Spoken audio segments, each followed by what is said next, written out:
Hi everyone, my name is Solene Prince, and I defended my thesis last September, so quite not so long ago either. And the title of my thesis is actually, that's not what's written on the program, but this is the title, Imagining Tourist Spaces as Living Spaces. And from this presentation, it should become clear that what I tried to do through these years of work was to find ways to make alternative ways of thinking about tourism and moral issues matter in the way that we study and that we practice tourism, but then especially in the context of the community. So I thought that I'd begin by telling you a bit about myself, briefly. I have a very interdisciplinary background. I started off with a bachelor in international relations and then went on to study sustainable development. So when I came here, I had a lot of approaches and disciplines floating around my head, and then I had to come up with my own project. So I came here quite as an independent researcher. I wasn't a part of a departmental or ongoing project here. So this is both a blessing and a curse. And with all this, I think I never really was sure exactly what I was doing, but there was still something that I knew about, and that my stuff was tourism geography. This was clear. So what is tourism geography? And after all these years, I understand it in three ways. First of all, tourism geography acknowledges the context in which tourism takes place. Okay? It's not just about interactions between producers and consumers, it's about the places where tourism happens. And this isn't just cities and resorts, but as we've seen through the many presentations today, tourism happens everywhere, even in natural areas, small villages, but even workplaces and homes. Tourism geography questions the way that tourism takes place, okay? It's about understanding these places and the people behind them. I think that when we study tourism, there's always this idea that we're studying it to make it work, okay? That it needs to bring in money. It's something that we want to thrive. But tourism geography doesn't really concern itself just about this one goal. It makes morals central to the study and practice of tourism, okay? It questions the values and assumptions behind how tourism happens and for whom. So there's a moral aspect to tourism geography where we ask, what do we want tourism to do? It has to be about more than just economic profit and be about also about things such as sociocultural and environmental sustainability. So this is the four articles that I did in short.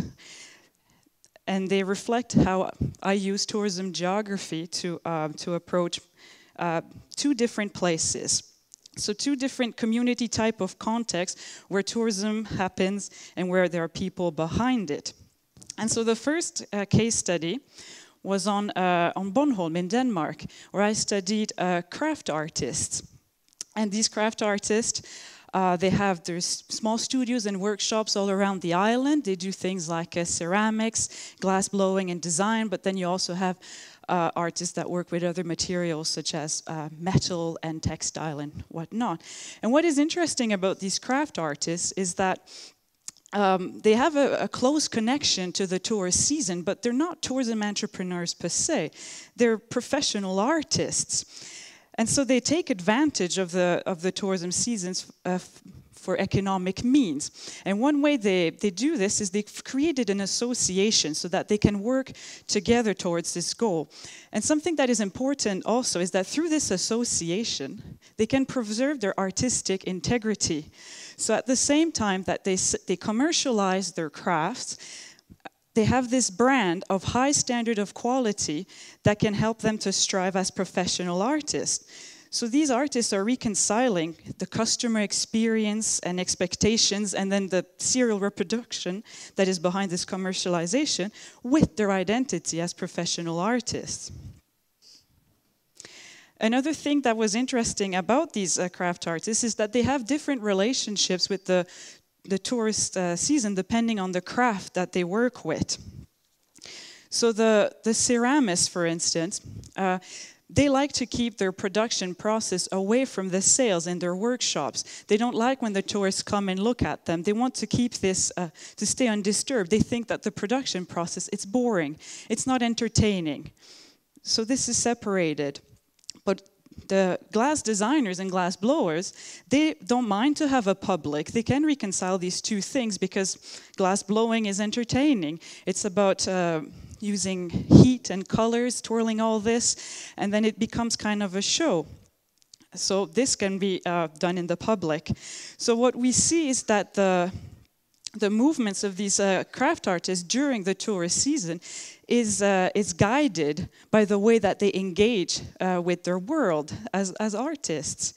And so this is an interesting finding because it shows that it's not just guidelines about how to give a good tourism experience, to give customer service, that guides how people are involved with tourism. And at the same time that tourists are there impacts the way that they work with their materials, making tourism a part of their everyday life. And so this is where I came with the idea of we need to think of people as dwelling in the tourist landscape. My second case study is of an eco-village in Iceland. It's a continuation of my master's work. And this village is interesting because it's a place where adults with intellectual handicaps can call home. It's a place for them. There's about 100 to 150 people there. It started off as a charity organization in the 1930s, but it grew into this full-on village with businesses and workshops.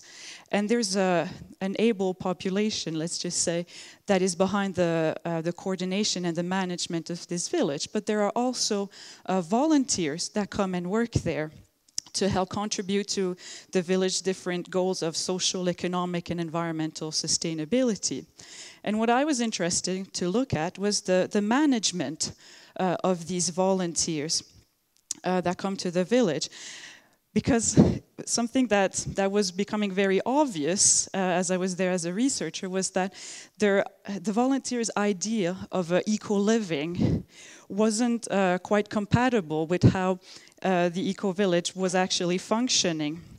So the volunteers were mostly disturbed by the very market-oriented focus of the eco-village. But for the coordinators and the managers behind this, economic autonomy was a very important goal. And so they wanted the volunteers to provide hard labor and to work for these goals with them. But the volunteers were displeased about this. They were looking for this learning experience, this experience of eco-living. And so as they complained and were displeased, the management ended up focusing on trying to give them this learning experience, to give them this conception of sustainability that they were looking for. And so here sustainability is like, it's an experience, it's something that people come and acquire these skills so that they come through the village. But what does this mean for the management of volunteers when you end up in such a relationship like this between host and guest? And this is where I come to propose that maybe goals of sharing and learning in tourism should be more about promoting some sort of honesty between the host and the guest about the difficulties of being sustainable in the very complex world that we live in. And so this is why I propose this idea of working towards sincere encounters instead of trying to promote some sort of authentic customer experience that is very difficult to fulfill and upkeep. So it goes to show that there's a need to contextualize, to put into context the host and guest, to put in context where the host and guest meet, okay?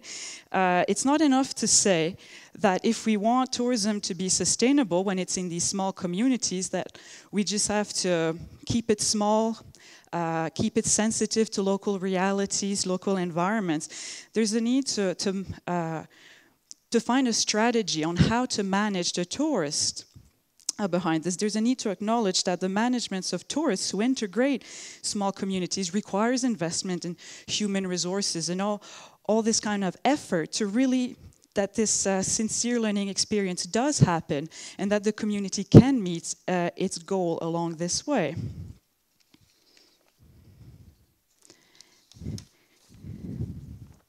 And so after all these years, I guess that what I realized that tourism geography helped me to do is that it helped me to think about tourist spaces as living spaces. Okay. Tourism geography helps me think about the tourism in alternative ways and along more moral terms.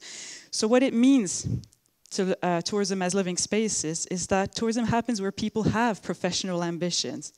They have anxieties over sustainable development and various goals that go beyond making tourism work, right? These people live in relation to a world of objects, complex processes that impact the way that they do tourism, the way that they host guests, and the way that they live their everyday lives. So I'll finish with these two considerations, that it's important to think of the language that we use. What is the language that enables us to speak of tourist spaces as places where people live? And this is why I proposed words like dwelling and sincerity. People do not live on tourist stages where all they do is perform for an audience. They're involved in everyday life, in their everyday life as tourism happens around them, and that's for dwelling. Sincerity takes away the focus from providing the customer with this authentic experience, and then instead places the dreams and the worries of local people at the center of the host-guest relationship. And that's it.